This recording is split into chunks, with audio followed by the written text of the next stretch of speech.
Hey gorgeous, welcome to Happy Go Fabulous. I am so thrilled that you're here. This is our space where we get real about life, the good, the messy and all the juicy bits in between. Real talk, real life and a whole lot of delicious living. But I must warn you, listening may cause unexpected outbreaks of fabulousness and real life magic. Hi, I'm Catherine and I am so incredibly passionate about helping inspired, motivated, impact-driven, freedom-seeking people just like you to do the deep inner work to create those beautiful outer wonders in life. It's all about revolutionising your relationship with yourself, where you fall madly, deeply in love with who you are and create a life so fabulous you can't wait to jump out of bed every morning to live it. Ready? Because ordinary living is so last season. Life's waiting and it's time to make it fabulous. Let's shimmy on in.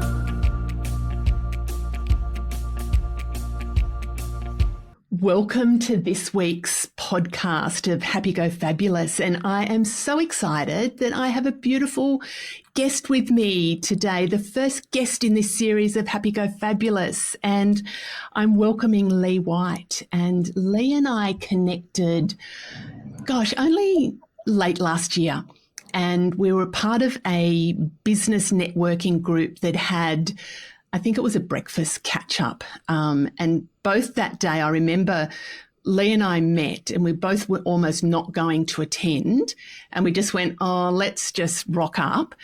And in this business networking group, they normally have sort of 4 or 5 people in a breakout group, but this day it was just Leigh and I. And we introduced ourselves and we had so much in common that we just struck up a friendship straight away. And I really want to pick Leigh's brains. We had a lot of common life events. And so we're going to record a couple of episodes together. And this one is about post-traumatic growth. So we both had loss and grief as a common theme. But before we go into that, Leigh, welcome. Thank you so much for having me here, Catherine. I've been looking forward to this for literally months, and it's really exciting to be here. I love what you do and what you share with everybody. Awesome. I'm just getting a little notice that my internet's a bit unstable, so hopefully that's all okay for us. Leigh, tell us a little bit about, for our listeners and viewers, just tell us a little bit about you, what phase of life you're in, a little bit about your business, and then we'll go into all the juicy goodness. There is so much to tell for both of us, isn't there? So I am in my midlife, I guess you would say. I'll be 54 in April, and what I do on my birthday every year is I go horse riding at a place near me with my daughter, who's now, she'll be 20 this year, and a very dear friend that I rode with in pony clubs when I was a kid. So that is always a big event.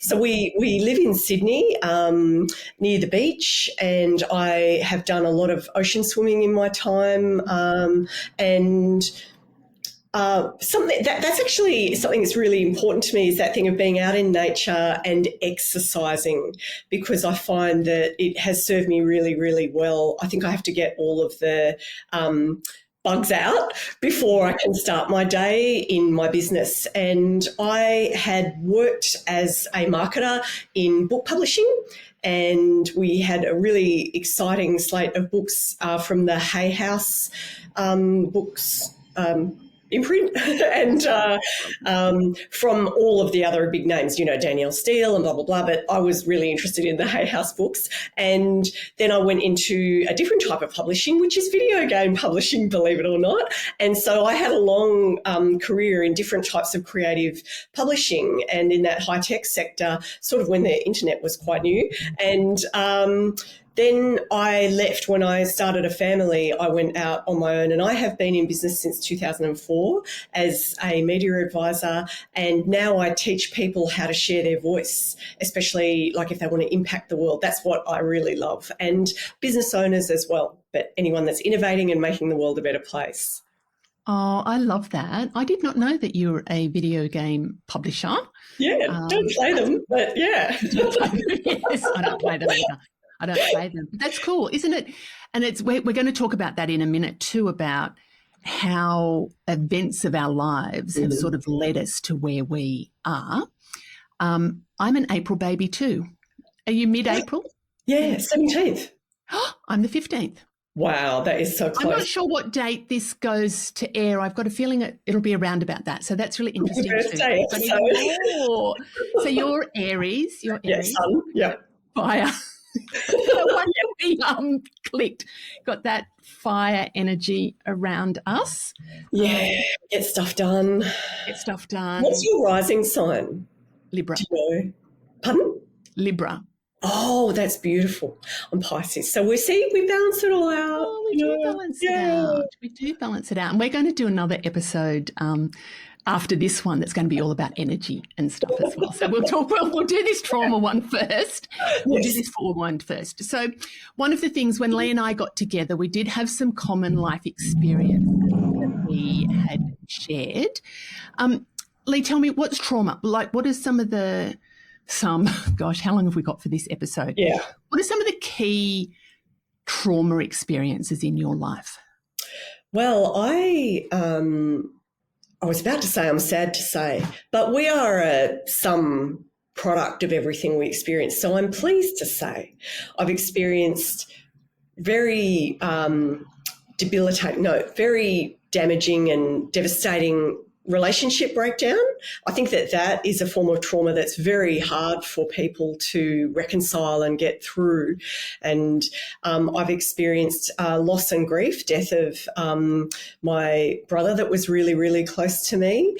And I've also had health issues in the form of it was actually a horse riding accident, but I was 17, I was in the last year of high school and had a really serious, almost like near-death type horse accident and was in hospital for a month afterwards with a big head injury and all of the things. So that stopped me in my tracks. And so those traumas are the ones that spring to mind because for me, those really big ones are when you stop. Everything stops and you are changed forever. And I guess that's our theme today. Yeah, it is. And that was where, when we first met, we did get into trauma pretty quickly, didn't we? We got into I picked up something you said. You had made a statement and I thought, yeah, I know what that is. And it sounded familiar around losing someone special. Yeah. Yes. And what that was about was because we met late last year and we were talking about what we did in business. And I said I was going through major transitions, that we had moved and I was learning to fall back in love with life again. And that was after the loss of my niece. So she suddenly passed away last year. And that was, and we just dove in really quickly around that connection. It felt really safe to be able to share. That's right.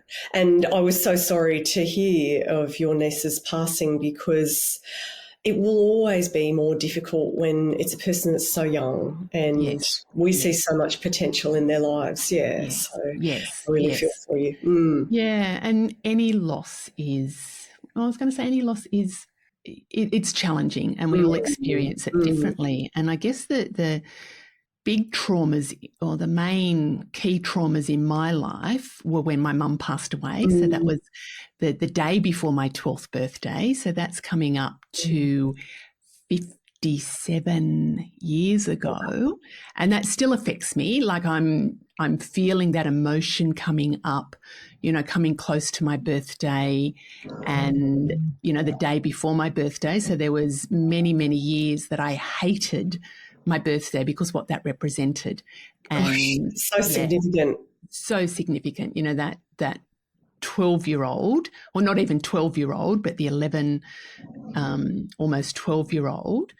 And I have actually been able to heal from that. That's certainly been a significant trauma. And then all the follow-on stuff, the residual stuff from that has been traumatic as well. And my dad passing away with dementia and a debilitating illness my husband's mum, and then my niece have been sort of the key ones. And I guess even more recently, not the loss of someone, but my dog got very, very brutally attacked at Christmas time.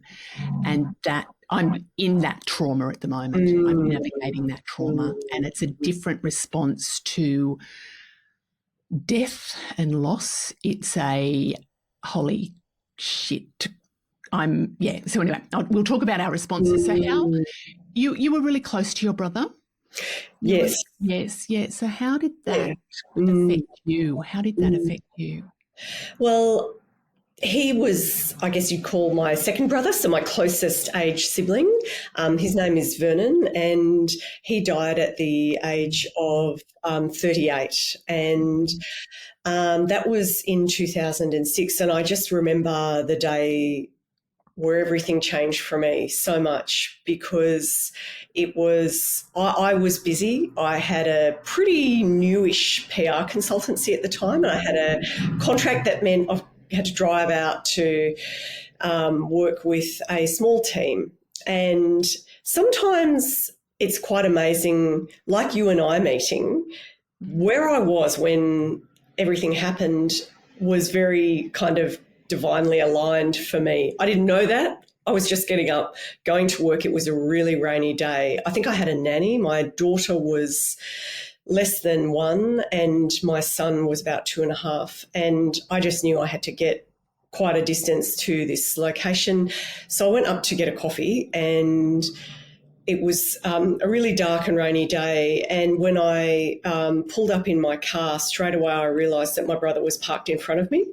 So he was at the same coffee shop, and I thought, I kind of want to see him, but I'm in a hurry, and that hurry mentality. And I went in and I got my coffee, and I came out and I got into his car and I had a chat with him. We just talked about normal stuff, and I said, I've got to go, I'm in a hurry. And that was the last time I saw him alive. And it was sometime in the days or maybe week after where he went missing, and there were some big events that had happened for him around that time, but he went missing, and we eventually I think maybe we found out, we heard the news, and like my whole world just stopped overnight. I can remember the day so clearly, because I was, it's like we're always trying to fill in time. You've got young kids, and I had them at one of those play centres. It was probably raining again. And I was with 2 really close friends, and we were there for a few hours. And after being with them for like 2 hours, we were sitting having coffee, and I just said, my brother's gone missing. And they just could not believe that I was just going about my day. And I think when you have a person in the family that maybe has had some difficulty, or maybe you just can't even deal with what is going on, and you're trying to just take care of your kids, that's how it all went that day. And so then my whole world just stopped overnight. And the trauma was, it's so difficult, I think, as a sibling, because I felt, you're very, very close with your sibling, but you feel like it must be worse for mum and dad, obviously. And that is, I don't think, true, but that's what we do. Maybe not everybody does. That's what I did. And so I was really struggling, and I ended up emailing my clients and telling them what was happening, because it was really fortunate, because I'd been working in video gaming, and I now was out on my own as an independent consultant. So I had clients that were in the not-for-profit sector, and the first client I ever got was the Carers Association. So I rang the CEO, or I emailed her, and she rang me, and she was like, do not play this down. Don't tell me there's somewhere you need to go. We need to talk. And because she had been a trained social worker, and, you really do need to find the people that will support you. But talking about that client that I was driving to that day, this is where the universe aligned things.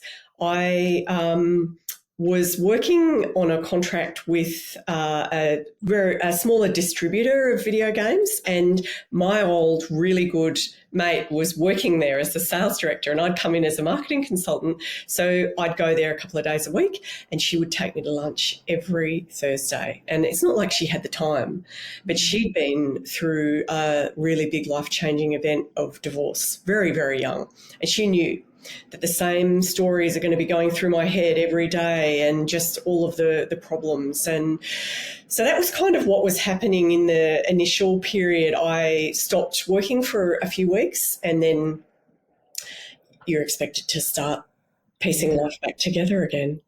Yeah, I'm going to dip back into that because we will talk about how we piece life back together. I'm just reflecting on your experience, and the things that are picking up for me is when you said, I can remember the day as clearly, and you're reliving that day. When my mum passed away, I do not remember that. All I remember was she was in Sydney. My eldest brother was moving out of home. We grew up in country New South Wales, and she was helping him to move out of home. I'm the youngest, so I've got two older brothers. And Dad came into my room, and he said, Mum's not coming back. I'm like, what? And in all honesty, I don't even know if this is a memory or this is what I've told myself. And it was just like, what do you mean? It's my birthday tomorrow. Like, she's in Sydney. He said, yeah, she's not. Mum's gone. And I don't even remember saying whether it happened or not, that she's passed away or anything. And she was 39. And it was just everything from there just went blank for years. And it was just like, our responses to trauma and are very, very different. So I just shut down. I just went into this numb void for, I would say probably the best part of, so I was 12, I would say into my early to mid 20s. It was just like I was in year 7 at school. School was just this, I just hated being there. I struggled at school. I didn't know what I wanted to do when I left school. I ended up getting going to business college, getting a job I hated. I was just this angry, shitty teenager that just, oh my God, I told you I would cry. Oh, I can so relate. It makes so much sense. It makes sense. And it was just this. You're frozen. Just as frozen. A yeah. This frozen fear, and it wasn't till I fell into a job that sort of exposed me to that you can choose to live life differently. So the turning point for me was when I got a job as an executive assistant, and I was just angry and shitty. And, my poor boss, it's like, you make your own cup of tea. I'm not doing that. It's just like, what? You want me to actually take shorthand? No, I don't do that. And I'm just like, oh my God. So he got me a job teaching people to type. And that just opened up this whole world that I did not even know existed about training and development. And I ended up going to university and I studied psychology, and I just got exposed to, my learning actually was my healing, because I got exposed to all of these wonderful things. Because Mum died. We had no counselling. Did you have counselling? Did you have therapy? Well, I was 31, so it was so different. Yeah. And I definitely, my parents didn't. And I definitely, because my brother had taken his own life, I don't think I even said that earlier. And so if anyone listening needs to talk to someone, just phone Lifeline. They would love to hear from you, and they are very well trained, and they want to hear from you because you're all very important. And that whole thing of support, I knew that I was not going to, I can't even think. I do not have words to describe how I was feeling at that time, because I'm in that headspace of everyone's got this worse than me. Yeah. I was the closest with him, but everyone's got it worse than me. So there's no logic. And so I was phoning counsellors, and I was incredibly lucky to stumble upon a bereaved by suicide specialist program that was located quite close by. And I think they had 12 sessions, and I asked my oldest brother to come with me. He's a bit older than me, and he just to come to the information session. And he did, but actually I missed an important bit. There was the first session I had with that lady that was doing her doctorate at the time, Dr. Diana Sands, and she kind of had to probably do a bit of a screening thing to see if I would fit the program or suited the program. And I remember going there and asking her, why did it happen? Definitely. That's what you ask every counsellor. Yeah. And I think with every type of death, why did this have to happen? And then later in the session, I said, when will it get better? Because I felt like a total freak. I didn't know anyone that had that type of loss. So I think that just adds to it all. And she seemed so normal, and she'd been doing this work for 20 years, and I just couldn't believe it. And she was still human and normal.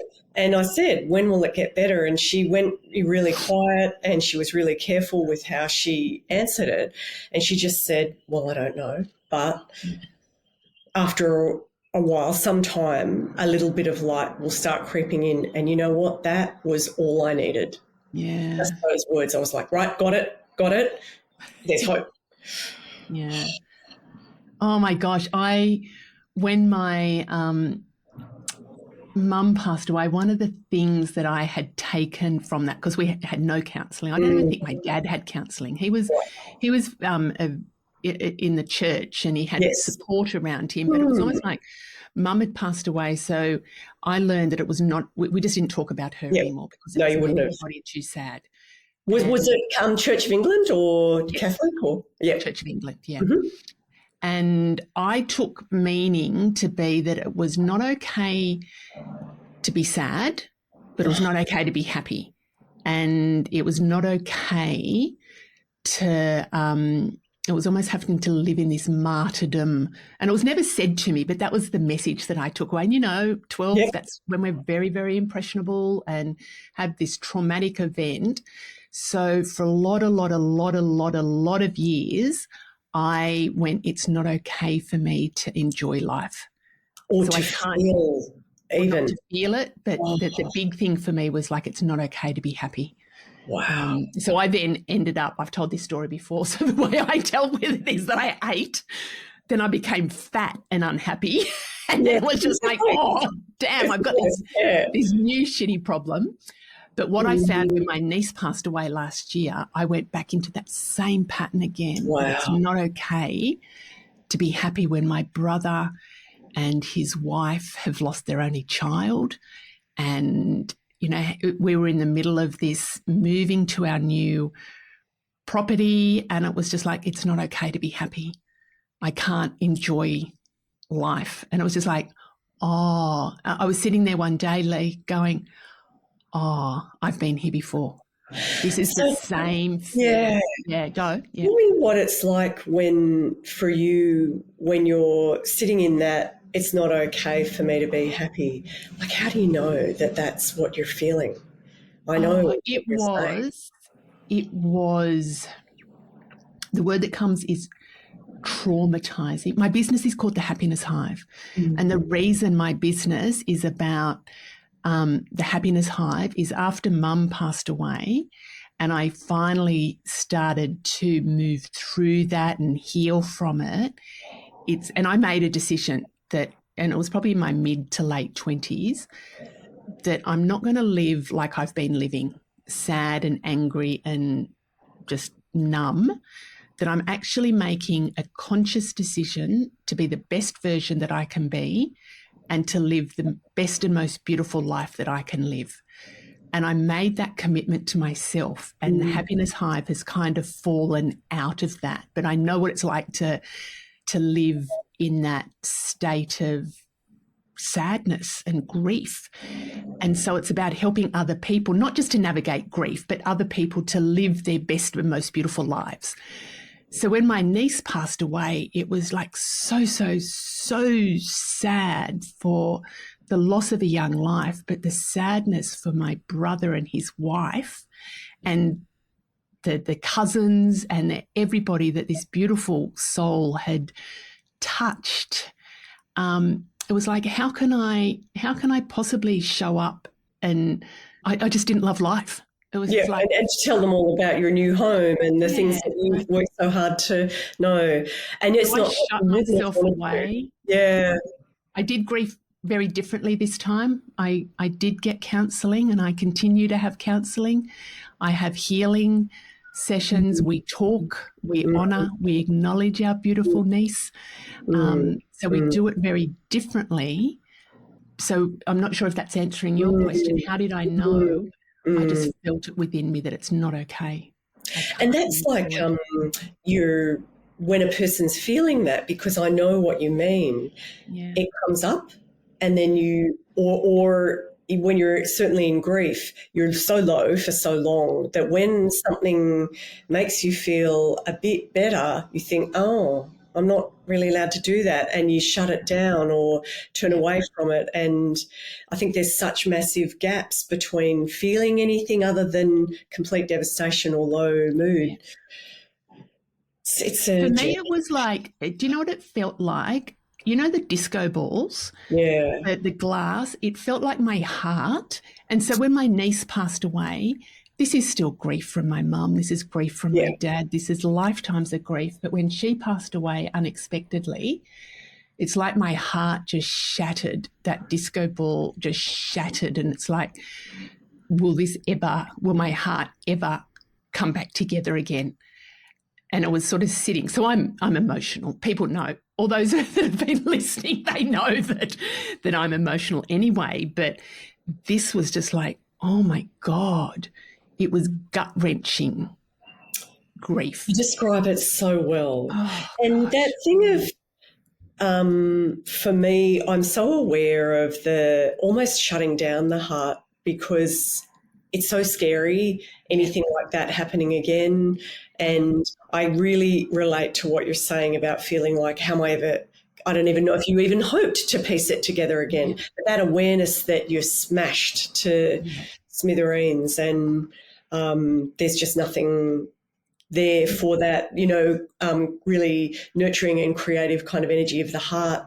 Got nothing to give. And it's that got nothing to give, yourself or anyone. It's shut. Shop is shut.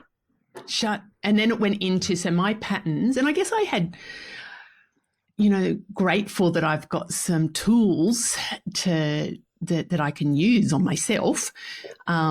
And I was able to help others in the family as well with some counselling. And I'm really good in a grief crisis.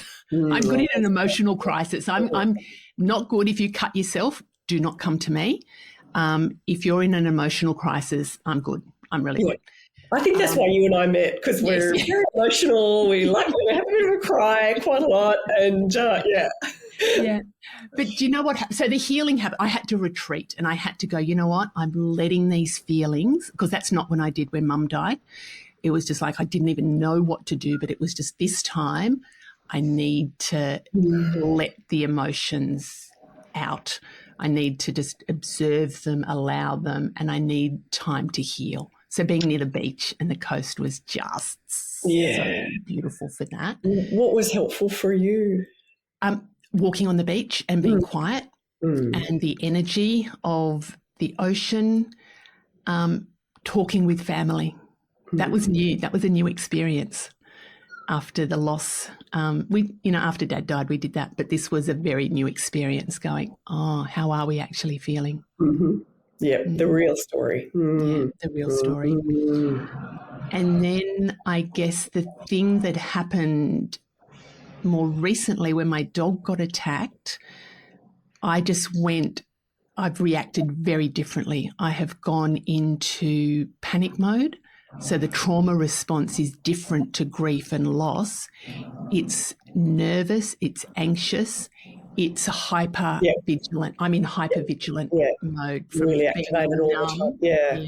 Have you had that? So you had the horse accident, like you Oh, had. yeah, yeah. And I will say that relationship breakdown made me very on edge and hypervigilant as well, was not good. And that constant worry about something going wrong, or like in your situation, being attacked, or it's not the right word, but we can use that same energy for my situation.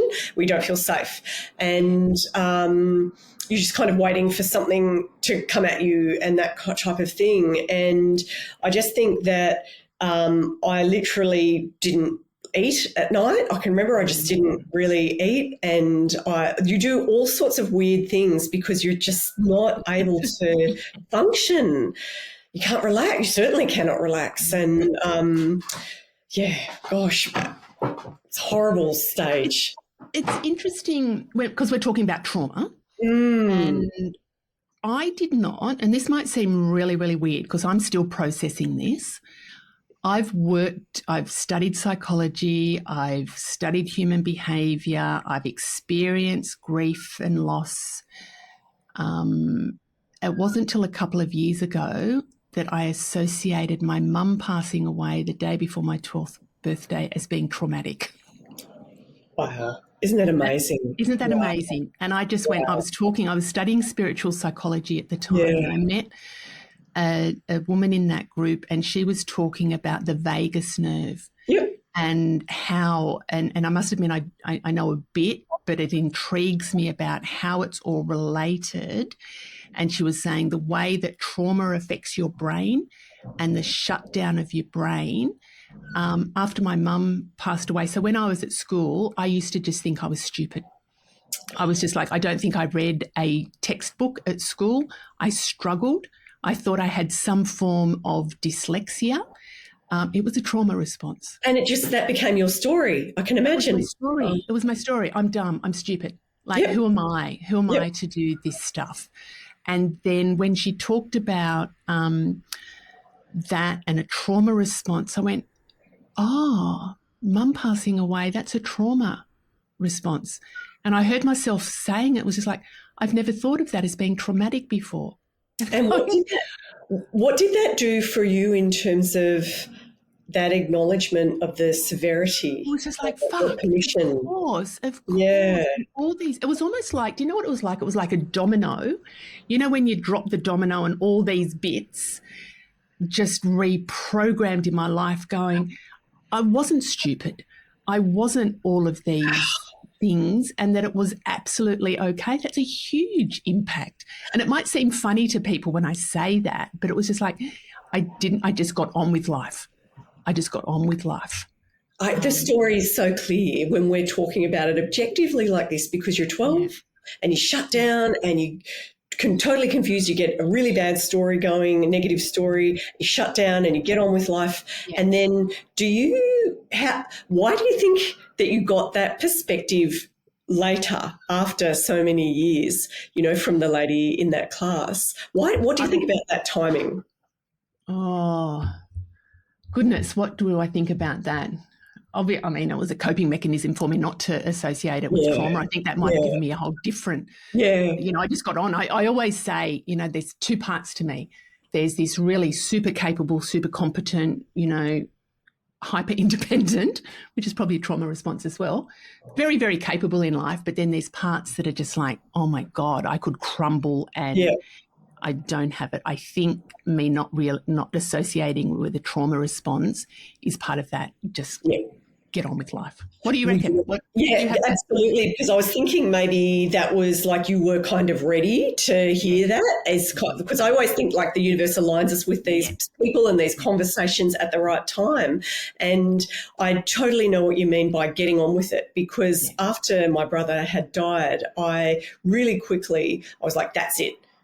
This must not happen. This is just not acceptable by me. And people can't just take their lives. And why it's so difficult when you're the person that's left behind or bereaved is for a lot of people, they can become at risk because it becomes an option, something that you would never have thought about. And I thought, that's it, I'm going to start some kind of foundation or something. So that thing like you of taking action, I'm going to do something about this. And then I was like, oh, I'm going to write a book as well, and I'm going to do this foundation. And I rang my accountant, and he's like, I was very sorry for your loss, but like this is so hard. It's too hard. Don't kind of bother. And I thought, okay, it was probably good advice at the time, because like that was probably a week after it happened. Yeah. And Yes. like, right, I'm into action. And so the universe aligned me with that Bereaved by Suicide group, and I met 4 other women where all of us had been absolutely devastated. The whole group, no one could really sort of get out of bed at that point when we were all going through the program. And we spent those, it must have been 6 months or more together, of all these meetings and the work that we did, and understanding the journey of the person that died, and then trying to be in their shoes a little bit, and then taking those shoes off and moving on.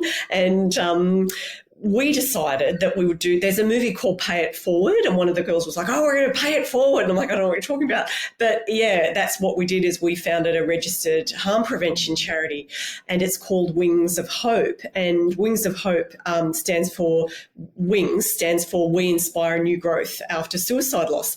And this is probably my first introduction to the post-traumatic growth world, and it was another world. Everything about what I was learning was another world. For suicide bereavement, for a start, and I am still writing that book, but now it's on sibling suicide bereavement. So I think that sometimes that aspect where we've got our strong self and then our crumbling self, it is good if the strong self can give you enough to do something, like maybe walk a charity walk and raise some money for the cause that you've been impacted by, or whatever. You don't have to do what I did. Yes. To get in and change the world. So tell me about the post-traumatic growth. Because when we were talking about this, we were talking, very much about the trauma responses, but then we both lit up when it was about the post-traumatic growth. Yeah. And I think for those that are listening, this is beautiful. Yep. So you tell me your view of that. Yeah. So at the time, it's 2007, and I'm being counselled by Dr. Sands, and she's talking about how we're going to grow through this. Now, she probably would never have said that to us at the time because everybody was so traumatised. There were many people that had all varying degrees of involvement in discovering about the loss and all sorts of things. And this idea that not only is life you're going to recover, but that you might grow and change, blew my mind. And unfortunately, when you're living it, you are just going through the motions. And I didn't realise that she would often give us little projects and things that would take us to the next level in some way and help us to keep building something. And I learned more about it over the years, because with me being involved in that charity for 10 years, you have a lot of conversations with bereaved by suicide people, and I started speaking at conferences, and where people that were professionals coming through the ranks as mental health nurses and things like that, they want to meet someone that's had this experience. And you start learning about post-traumatic growth, and it's such a wonderful thing where psychologically we can come to terms with whatever the traumatic experience was, no matter whether it was a huge one or something that was just huge for yourself and impacted you. And you experience maybe grief in losing a part of what your life used to be, just that type of grief, which is always really sad. But to go not just to recovery, but something beyond that where you might get a bigger picture on life is the first aspect I would say about it, for sure. I wish, I'm just thinking as you're saying that, going, oh my gosh, I wish my 12-year-old version of me understood that. The almost 59-year-old version of me does. Yeah. And I guess that's part of that healing as well. The 12-year-old is part of me. Yeah. How do you think you would have reacted at the time that in some way this is going to be, it's it's so hard to even say there's going to be some value in this. Yeah. Oh, in the moment, No. not at all. I Yeah. can see, mapping back through the eyes of the 59-year-old me, that the event, if I could bring my mum back, I would do it in a heartbeat. Oh. I would do that in a heartbeat. But I can't do that. And that it's about not wasting life. And it took me a lot of years to realize that, and I help people to, like we're having this conversation now that I know will help others. I absolutely know it, Leigh, because that's how these podcasts work. That by sharing our experiences, there will be other women and blokes that will just go, oh, I'm not the only one. And they might just go, I've been affected by this, and I'm going to go and explore some stuff about post-traumatic growth. You really hit the nail on the head with not wasting that life that you do have, kind of in honour of. It is in honour. That's one of the things that it was just like, I did a lot of, I didn't do a lot of talk therapy in my later years, but I did a lot of inner work and energy work and things, and there were a lot of releases around it, and I can see that's part of my life experience to help others, to share my experiences and help others navigate theirs. So, and that journey to being able to allow time, because I think that grief, what does it say? Time, that saying, time heals all wounds. It's totally untrue, but it helps a lot. It makes it more bearable, doesn't it? And it's the support and other conversations and other factors. But I think that for me, I had done a little bit of running before my brother had died, and I probably learned to run, and not very far, but one of the things we had to do in our in our charity was we had a project, and I used to have it with me, the book that we published, which is a book for families bereaved by suicide. We needed to raise money. We didn't have any money. And so we started doing a lot of mini marathons and runs and things. So I've run 14K, 21K, 5K, all of it in honour of my brother. He was amazing. He was very athletic and he probably would have done it easily. And so for me, I couldn't believe that I could do that. And that thing of running and pounding the heels and the vagus nerve and the whole thing, it's such a...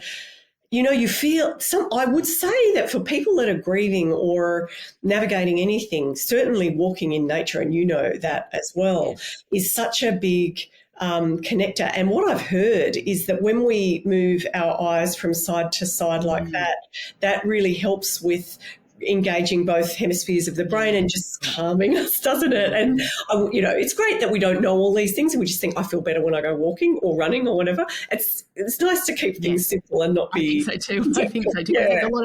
There is a lot of things that you can do, and I was going to say something that's gone completely out of my head. Getting in your body, I think, is a really good thing to help with the response to trauma.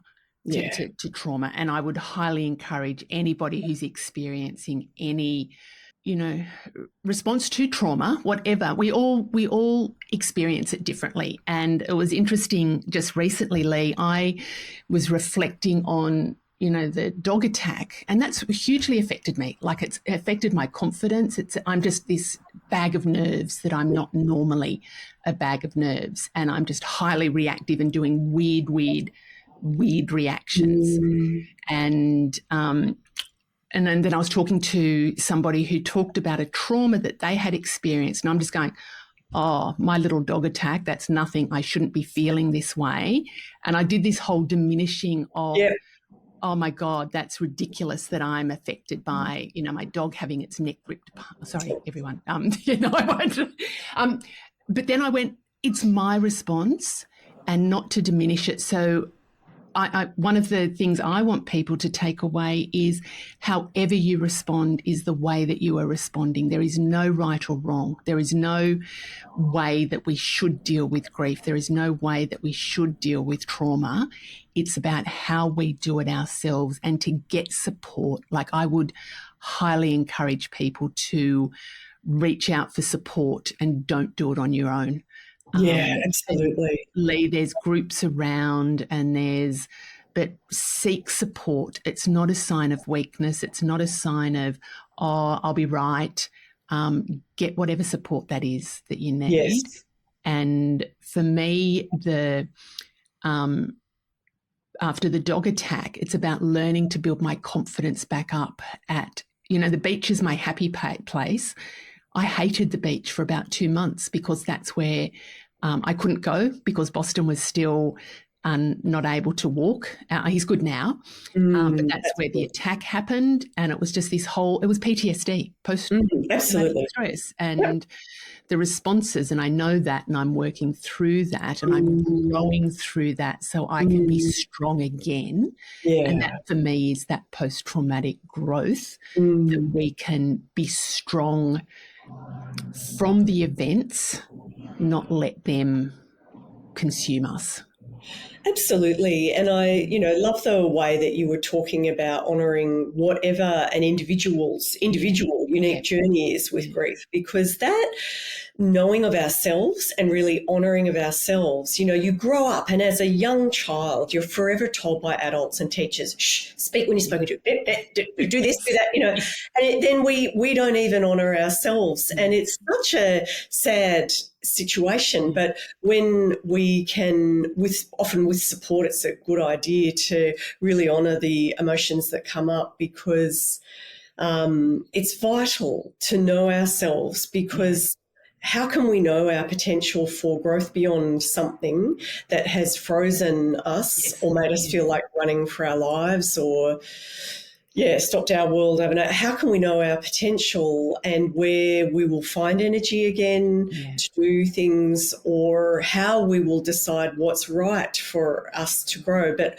I certainly know this whole thing around knowing oneself, that gaining that bigger perspective of, for me, what was very freaky was not only did I feel like I'm obviously weird, because this sort of thing only happens to me. I don't know anyone other than Romeo and Juliet or Vincent van Gogh, or like fiction.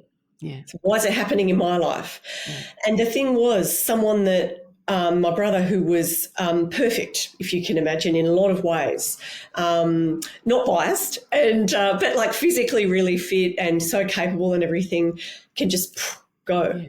And so experiencing any type of loss really close to you, and this I can imagine, well, I can't be, but I can certainly picture 12-year-old you gone, mum's gone. That is just, I can understand why that was so difficult in terms of freezing and staying like an emotional 12-year-old for so long with the trauma side of it.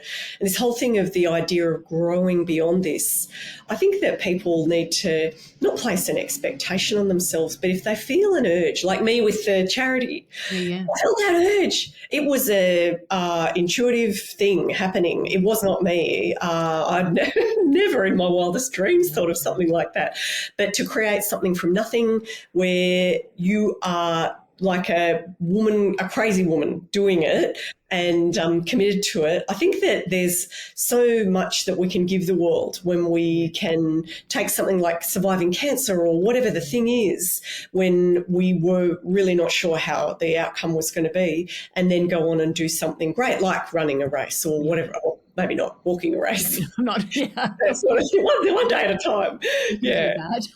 Yeah. Or even just, like being kind to ourselves. That is growth. Yes, absolutely. Absolutely. And one of the things for me is that grief, I don't think it leaves. Like, this is 47 years after Mum's passed away. It's still here. It is still here. It is easier, absolutely, but it just changes. I don't think it's learning to live. I think somebody had described it as it's in your heart, but you learn to live with it in your heart. You're not kind of going, oh, grief done, tick. Yeah. It's just different. And then it's when there's other traumatic responses on top of it, it's like, oh, there's a little bit more of that that's coming up as well. So, and it's about, I'm completely okay with that. I think once upon a time, I think because I've shoved the emotions down for so long, you know what, they're cool, they're fine. That's who I am. I own that, and I don't deny that at all. I love how you described that about the heart. And one of the ladies that was one of the co-founders of the charity said that her mother had said to her, she'd lost her daughter, said to her, it will just find its place within you. It'll find a place within you, this grief.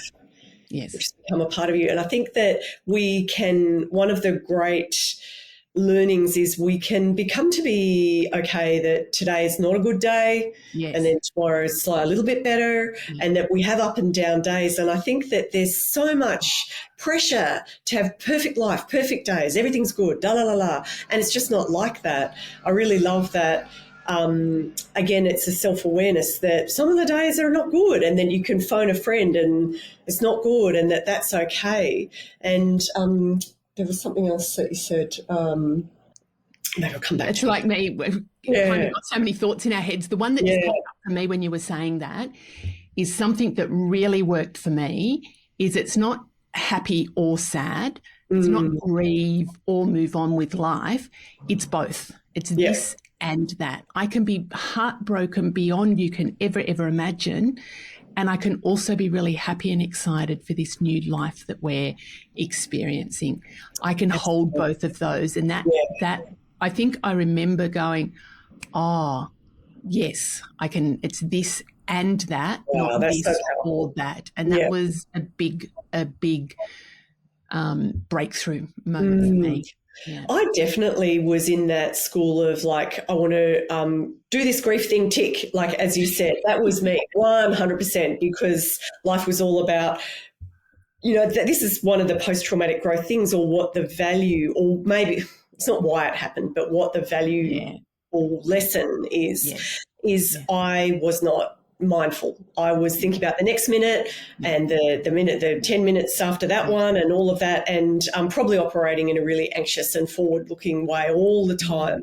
And, that when you talk about feeling like you're either grieving or you're happy, something that's very interesting with that, and where you arrived at, it could be grey and I could be in between, and it could change by the hour and that sort of thing.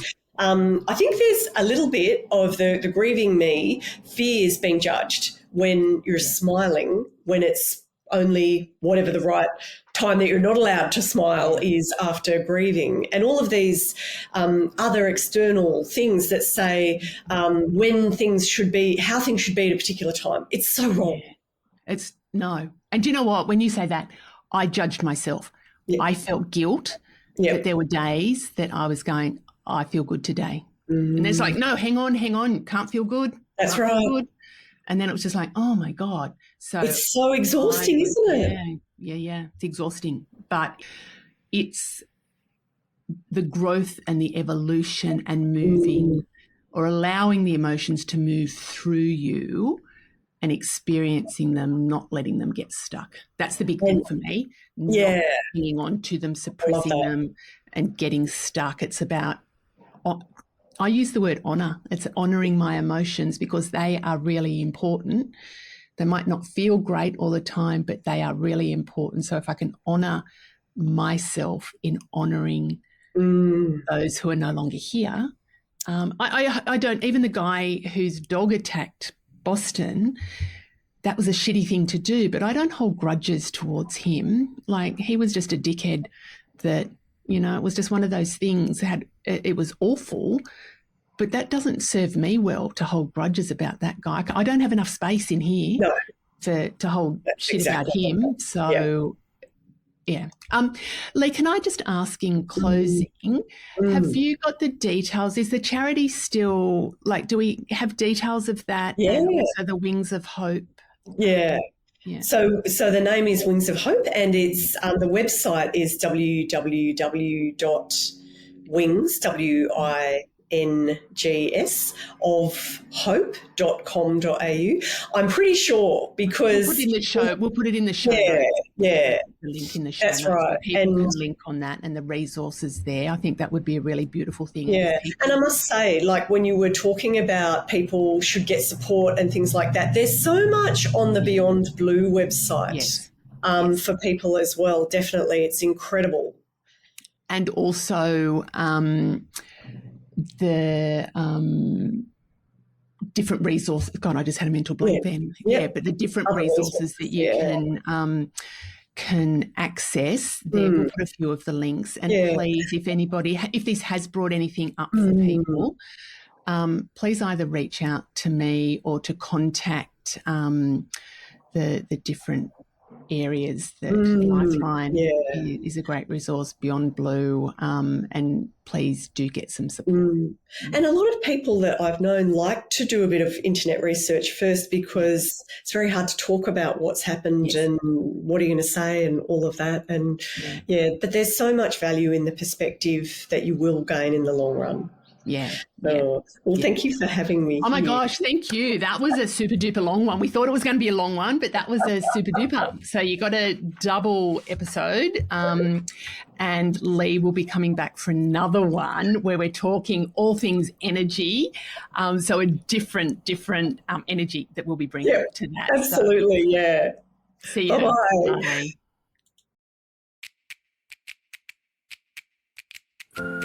Thanks for tuning in to Happy Go Fabulous. I hope you loved it. If you did, could I ask a big favour? Please subscribe, leave a review, and most importantly, share the love and let your besties know about the podcast. This will help get it into the hearts and ears of all the gorgeous souls who need a little bit of fabulous in their life. If you'd like some more high vibe happiness in your life, come and visit me on my Happiness Hive socials and make sure you've signed up to my newsletter, your weekly drop of juicy goodness. Pop over to my Happiness Hive website and click on the link Working with Catherine. I'd love to help you make life amazing. Until next time, keep being fabulous.